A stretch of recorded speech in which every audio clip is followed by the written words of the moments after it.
Hello and welcome.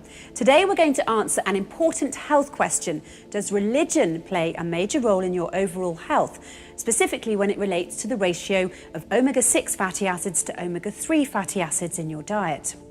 Let's take a look at some disturbing changes in health that have been taking place over the last 65 years or so. Developed countries around the world have seen a major increase in autoimmune diseases like rheumatoid arthritis, lupus, vasculitis, celiac disease and type 1 diabetes. Research published in 2015 in the International Journal of Celiac Disease by Dr. Aaron Lerner at Israel's Technion Israel Institute of Technology suggests three major environmental factors are strongly suspected to drive these: infections, ecology and nutrition. Allergies have also been rising rapidly. 1 in 5 children are diagnosed with some type of allergic disease, including asthma, atopic dermatitis and allergic rhinitis, according to Professor Ines Asher from the University of Auckland in the 1998 edition of the Journal of Clinical and Experimental Allergy. In fact, allergies can now be deemed to have become an epidemic as they've increased so significantly. Professor Thomas Bieber at the Department of Dermatology and Allergy at the University of Bonn is considered to be one of the most famous dermatologists in Germany today. His paper, published in the New England Journal of Medicine in 2008, reveals 15 to 30% of children suffer from atopic dermatitis, a number that has tripled over the past 30 years.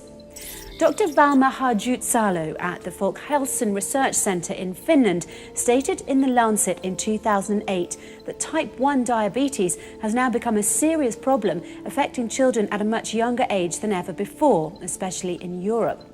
Crohn's disease, ulcerative colitis and primary biliary cirrhosis, 3 different forms of irritable bowel disease, are also rising at an alarming rate.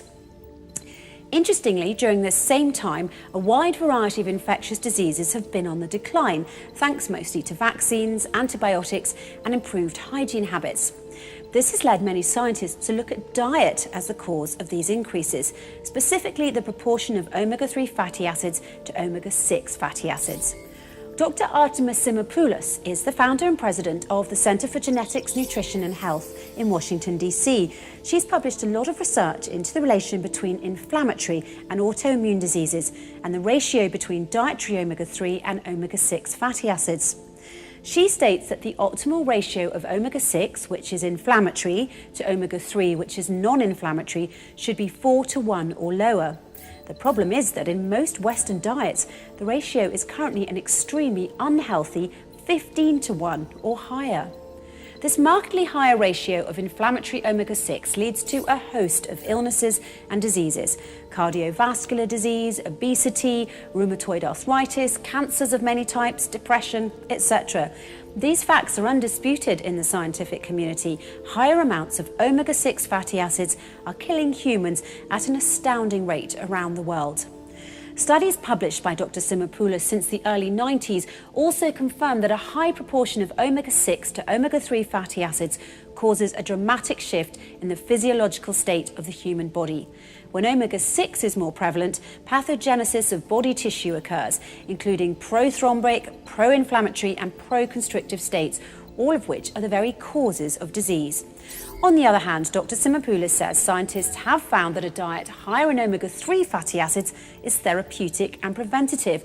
People with inflammatory and immune diseases have been helped by a diet higher in omega-3s, while coronary artery disease, hypertension, cancer, arthritis, autoimmune disorders and other inflammatory diseases are all diminished and even prevented when omega-3s are more prevalent. Since diet has been shown to be a causative factor, one needs to look at specific foods in order to see where the problem lies. Pig or pork, for example, produces higher levels of omega-6 by synthesis, which is why it has a much higher level of omega-6 fats. Pork contains up to 14.2 grams of omega-6 per 100 grams of fatty acids, in comparison to the meat in cattle or sheep at 2.4 grams and 2.7 grams respectively, as stated by Dr. Michael Enser and his colleagues at the University of Bristol in the Journal of Meat Science in 1996. The reason for this is explained by his university colleague, Professor Jeff Wood, in the 2008 edition of the journal. Professor Wood says it's because all omega-6 fatty acids present in the diet of pigs pass through the stomach unchanged. Then, while in the small intestine, they're absorbed into the bloodstream and incorporated into the animal's tissues as is and unchanged. While in ruminants like cattle and sheep, dietary omega-6 fatty acids are degraded into different fatty acids in their stomach, a process called microbial biohydrogenation. Because of this, only a small portion of dietary omega-6 fatty acids, approximately 10%, are made available for incorporation into tissue fats. Meanwhile, rabbit, ostrich and camel have a very attractive omega-6 to omega-3 profile, but they're eaten on a much smaller scale. In fact, after reviewing the nutritional value of rabbit meat from 50 publications, the omega-6 to omega-3 ratio in rabbit flesh makes it very attractive for health purposes. As stated in 2004 by Dr. Sylvie Coombs at Europe's top agricultural research institute and the world's #2 Centre for the Agricultural Sciences, the INRA. Camel, as well, has been found to have an ideal ratio of omega-6 to omega-3, almost 3 to 1, according to Dr. Omar Abdelhadi from Sudan's University of Cordovan, writing in the Journal of the Saudi Society of Agricultural Sciences in 2017. Ostrich meat also has a high level of omega-3 fatty acids. Research published in the Journal of Food and Nutrition Research in 2014 by Dr. Xavier Medina and Alicia Aguila at Spain's University of Catalonia reveals that more than 8% of the polyunsaturated fatty acids in ostrich are omega-3. Scientists like Dr. Kleetos Mappié at Stellenbosch University in South Africa have also found that processed beef products which have had perirenal fat added to them could possibly be a better source of CLNA, that's conjugated linoleic acid, which has been shown to have anti-inflammatory, anti-carcinogenic and anti-obesity properties.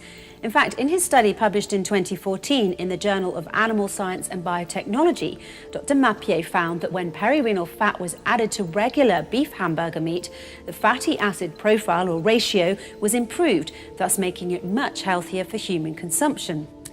If we look at shellfish now, lobster, crab and crayfish, shrimps and mussels all have a very healthy and attractive omega-3 to omega-6 ratio. This has been demonstrated in a number of articles published by Dr. Sara Barrento at the University of Porto in Portugal and Swansea University in Wales, Dr. Magdalena Stanek at Poland's University of Technology and Life Sciences, and Dr. Sival Denikabasi at Sinop University in Turkey. Their research, published in 2009, 2010 and 2015 respectively, shows that shellfish is even better than rabbit, chicken, lamb and beef at preventing coronary diseases and chronic inflammatory conditions.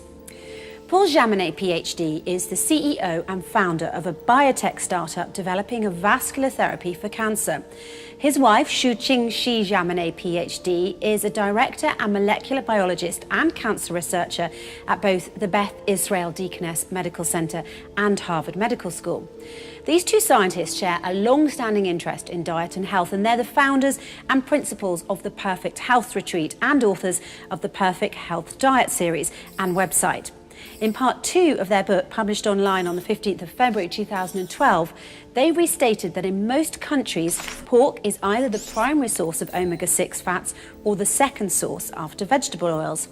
They go on to recommend in their book what they call perfect health diets, a certain dietary strategy. In brief, they say that the highest sources of omega-6, like pork, must be removed or greatly reduced in the human diet, while the sources of omega-3, like seafoods, especially shellfish, must be added in order to stay healthy. A dietary strategy which is already approved and recommended by all doctors, nutritionists and molecular biologists. An updated dietary strategy which was put by the Holy Quran to all Muslims more than 1400 years ago and which Muslims are ordered to strictly follow. It's becoming clear that religion has its part to play in human health due to the fact that the Jewish, Christian and Muslim religions vary so differently in the type of meat they allow their followers to consume. Science shows that the lower omega-6 levels of fatty acids in the type of meats that the Holy Quran allows Muslims to eat lead to a healthier diet. Over 1400 years ago, the Holy Quran was already mentioning the health qualities of perirenal fat, shellfish, rabbit, ostrich and camel, and also stated that as a firm punishment, Jews were not allowed to eat foods that contained this type of meat or this type of fat. The Holy Quran says in chapter 4, verse 160, "We made unlawful for them, we deprived the Jews from certain good foods which had been lawful for them before because of the injustice which they had committed and because of their much hindering from the path of God," Allah's way. In chapter 6, verse 146, the Holy Quran also says, "We, God, forbade them, the Jews, the fat of the cattle and the sheep, except that which is carried on their backs or in the viscera or mixed with bones. This was a punishment we gave them on account of their rebellion." When we look at the facts, it's quite clear Jews and Muslims are forbidden from eating pork, but amazingly, Jews are also forbidden by the Torah from eating certain healthy foods, which they name not kosher, such as rabbit, ostrich, camel, shellfish, and perirenal fat, which is considered a clear indirect message to Holy Quran to Muslims to add more of these foods to their diet. Christians can eat the same food that Muslims can eat, but they're also allowed to consume pork. Which group is the healthiest? People of the Muslim faith. This leads to a very strong conclusion. People of the Muslim faith, in thanks to their following of the Holy Quran, appear to have been blessed with a much healthier diet and longer, healthier lives. In fact, the diet followed by those of the Muslim faith appears far superior to that of Jews and Christians alike. The reason is simple. The healthy human ratio of omega-3 to omega-6 fatty acids is a very tight window. If the balance is off, even by a small margin, disease and sickness result. It's for this reason that the highest sources of omega-6 must be removed or greatly reduced in the human diet, while the sources of omega-3 must be added in order to stay healthy. So it only makes sense that people of all religions move towards a diet that better reflects the diet in the Holy Quran, a superior, healthier human diet. Muslim countries simply don't suffer such a prevalence of autoimmune diseases or allergies. Be healthy. Eat like a Muslim.